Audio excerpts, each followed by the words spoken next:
जो तुम्हारे अनुकूल चलता है, जो तुम्हें कभी धोखा नहीं देता, तुम्हें गलत नहीं सोचने देता, गलत नहीं देखने देता, क्योंकि वो तुम्हारा है। अपना व्यक्ति क्या अपने लिए गलत करेगा? नहीं करेगा। तो दुनिया में ऐसा कौन सगा है जो तुम्हारा खुद का गलत नहीं करता? जब ये चिंतन, ये तत्व दृष्टि, सम्यक दृष्टि की आती है तो वह जगत को दोष देना बंद कर देता है। वो कहता है, सोचता है, जो मेरे साथ आया वही मेरा सगा नहीं है, तो दुनिया का सगा की कल्पना करना तो व्यर्थ। यही हमें गलत रास्ते पे लेते, गलत दिखाता है, गलत सुनाता है, हमारा है।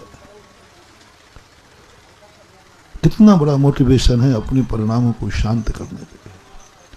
हम दुश्मन से कामना कर रहे हैं कि दुश्मन मेरे अनुकूल हो जाए, जो हमारा बैरी है, जन्मजात बैरी है, पीढ़ी दर पीढ़ी है। हम भावना भा रहे हैं कि भगवान बैरी मेरे अनुकूल हो जाए। हम भक्तांबर पाठ पढ़ रहे हैं, हम शांति धारा कर रहे हैं दुश्मन को शांत करने के लिए, दुश्मन को अपने अनुकूल बनाने के लिए। तत्व दृष्टि कहती है कि एक शांति धारा, अपन ने दुनिया के दुश्मनों को शांत करने के लिए बहुत बार नमोकार मंत्र पढ़ा। आप लोगों में जब केस मिस चलते हैं ना झगड़े हो जाते हैं, तो ऐसे परिणाम आप लोगों के होते हैं कि भगवान दुश्मन जबरदस्त है, रावण है, रावण है, बहुत कंस जैसा दुष्ट है, हिरण्याकश्यप जैसा दुष्ट है कि वो बेटे को भी नहीं छोड़ता है। ऐसे दुश्मन को शांत करने के लिए आप लोग धर्म करते हैं, पूजा पाठ करते हैं, नमोकार मंत्र पढ़ते हैं, सब करते हैं। एक बार कभी उसकी शांति के लिए प्रकृति कहती है, एक बार तू शांति धारा अपने मन की शांति के लिए कर ले तो शायद काम बन जाएगा। हमने अपने मन की शांति करने के लिए नहीं कहा, हमने दुश्मन को अपने अनुकूल बनाने का तो सोचा, लेकिन हम विचार नहीं कर पाए कि मैं अपने मन को भी अपने अनुकूल बना लूंगा। मेरा मन वही सोचेगा जो मैं चाहता हूं। गारंटी नहीं ले पाए आप अभी हमने पूछा था ना, क्या मन तुम्हारा वही सोचता है जो तुम चाहते हो? नहीं। आप माला फेरने की बात करते हो और मन, कितनी बड़ी औकात है अपनी। बस ज्ञानी और अज्ञानी में यही अंतर है। अज्ञानी दुश्मन को शांत करने का उपाय सोचता है और ज्ञानी अपने मन को शांत करने का उपाय सोचता है, अपनी इंद्रियों को शांत करता है, दुश्मन को नहीं। सम्यक दृष्टि साधु कभी भी कोई भी माला दुश्मन को शांत करने के लिए नहीं फेरता। यशोधर महाराज के गले में राजा शनक ने सर्प डाला, महाराज ने एक बार भी चाह उसको शांत करने की मन में नहीं सोची, हे भगवान राजा शनक शांत हो जाए, राजा शनक मेरे गले में सांप न डाले।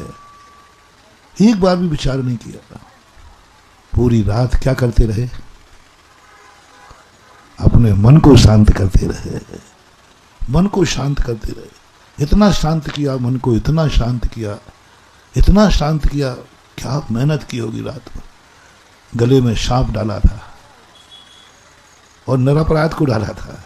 महाराज का कोई लेना देना नहीं था, आपसी में मियाँ बीवी का झगड़ा था। तुम लोगों के साथ में संबंध बनाना ही खतरनाक है, तुम्हारा गुरु बनना खतरनाक है, तुम्हारा भगवान बनना भी। वो आप लोग थोड़ा सा शेयर करना, माता आप करना। जब आप दोनों में कभी झगड़ा हो जाए तो दोनों का झगड़ा महिलाएं शाम तक किस पे उतारती हैं? थोड़ा मैं कम जानता हूं। उस बेचारे बच्चे की खैरियत नहीं है। अब बच्चे ने थोड़ा सा भी गड़बड़ किया और जम के झापड़ पड़ेगा, तो वो सोचता है इतनी सी तो बात मैंने की थी और झापड़ पड़ गया। वो गुस्सा बच्चे का नहीं था, उस श्रीमान का गुस्सा बच्चे पर अब उनको तो थप्पड़ मार नहीं सकती थी। हमेशा व्यक्ति की कमजोरी रही है, जब व्यक्ति बलजोर का कुछ नहीं बिगाड़ पाए तो अपना क्रोध कमजोर पर निकालता है। यही सबसे बड़ा वीक पॉइंट, और यही कमजोरी आगे जाकर के बैर बनाती है। इसी कमजोरी से पुण्य का क्षय होता है। बैर बलजोर से है और उतार रहा है कमजोर का, जिसने अपराध नहीं किया। यही वहां हुआ। राजा शरण्य को महारानी चेलना के आपसी का विवाद था।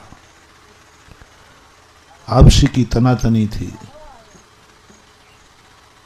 आपसी का इसने मेरे गुरु का अपमान किया, मैं इसके गुरु का कर।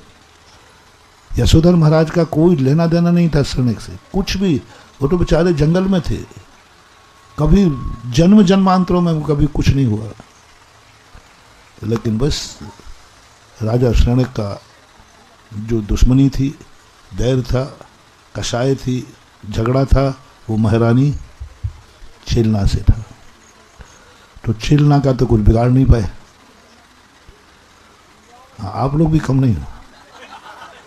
आप जब कोई इनसे नहीं जीत पाते हैं तो आप भी कहीं दुकान पर जाकर नौकर पर निपटाते हो या किसी से। राजा शरण्य महारानी चेलना, क्योंकि महारानी चेलना बहुत समझदार नारी थी, और उस समझदार नारी इतनी समझदार थी कि जिसके बल पर राजा शरण्य ने महारानी चेलना को पाया था, महारानी चेलना ने उसी को अपने श्रद्धा और गुणों के बल पर प्रभावित कर लिया, जिसका नाम था अभय कुमार। राजा सैनिक ने अपने पूर्व रानी के बेटे अभय कुमार को छल कपट से महारानी चेलना को अपहरण कराया, और जब महारानी चेलना के गुण देखे तो अभय कुमार ने माता से कहा, माँ मैंने जो गलती की है वो अपने पिता के लिए की है। तो महारानी चेलना ने कहा कोई बात नहीं, हर बेटा अपने पिता के लिए करता है, तुमने पिता के लिए मेरी सारी इच्छाओं को रोन दिया। मेरा नियम था, क्योंकि मैं महावीर स्वामी की मौसी हूँ। महारानी चेलना क्या थी? मौसी थी, 7 बहनें थी। मेरा नियम था कि यदि मैं गृहस्थी में जाऊंगी तो उसी गृहस्थी में जाऊंगी जहां जिनेन देव की आराधना जैन हो, जिससे मेरे धर्म को पालन करने में मुझे तकलीफ ना हो। लेकिन इतना बड़ा लक्ष्य, इतना बड़ा नियम तुमने छल कपट करके जैनी बनकर, अभय कुमार जैनी बना, जैनी बनकर के महारानी चेलना के विश्वासघात किया। तुमने मेरी जिंदगी का सब कुछ मिटा दिया, सब कुछ बर्बाद कर दिया, मेरा लक्ष्य भी तुमने खत्म कर दिया। लेकिन मैं नारी हूं, नारी को धर्म से भी ज्यादा बड़ा होता है नारी धर्म। नारी को सबसे बड़ा धर्म होता है नारी धर्म। मैं नारी धर्म को नष्ट नहीं करूंगी। अतः मैंने पति स्वीकार कर लिया, क्योंकि मेरा नारी धर्म है। लेकिन अब यदि तुम मेरे को गुणवान मानते हो, मेरे गुणों से प्रभावित हो, मेरे धर्म से प्रभावित हो, तो जो तुमने नकली भेष अपने पिता की इच्छा पूर्ति करने के लिए धारण किया, क्या वही धर्म तुम असली रूप में धारण कर सकते हो? क्योंकि जैन धर्म एक ऐसा धर्म है जिसको हंसी मजाक में भी धारण किया जाए तो सही माना जाता है। जैन धर्म की विशेषता है, जैनियों की विशेषता है, आसन्न भव्य जीवों की विशेषता है। हंसी मजाक में, झूठ मूठ में, समझे बिना भी नियम ले लिया जाए तो मर जाएगा, लेकिन वो नियम हंसी मजाक में ले लिया था, बिना समझे ले लिया था। ये सबने कहा तो कह दिया, ले लिया। तो भी आसन भव्य जैनी, बुद्धिपूर्वक लिया हुआ मोटिवेशन। सभी सुने जैनी लोग, यदि तुम जैनी हो तो, और अपने आप को जैनत्व की अनुभूति है तो, अनुभूति यानी अपने आप को तुम मानते हो कि मैं जैन हूं, हो और हूं में अंतर है। तुम जैन हो, इससे कोई फर्क नहीं पड़ने वाला। सारी दुनिया जानती है कि तुम जैन हो, पड़ोसी भी जानता है।